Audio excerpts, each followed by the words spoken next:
Hi guys, this is Anne. I've just decided I'm going to make a smoothie and I'm going to show you. This is the latest smoothie I've been making.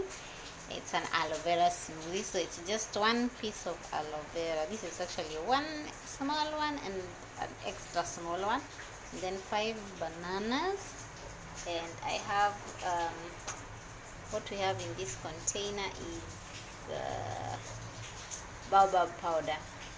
I'll just show you the baobab powder. 1 minute. Okay, there's the powder. It's in the bottle, that white stuff in there. That's the powder. So just those 3, and then put them all there in the blender with some water. The consistency of the thickness is up to you. So yes, that is it. Okay, let me just blend it up. Okay, there's a smoothie. It has really formed.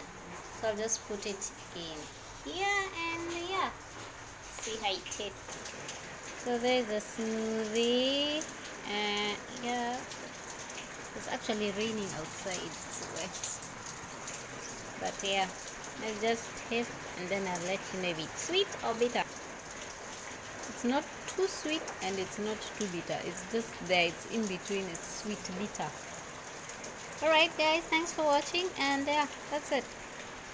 Bye. You can subscribe for more recipes, and you can click the bell icon to get notified when I put more videos. Bye bye.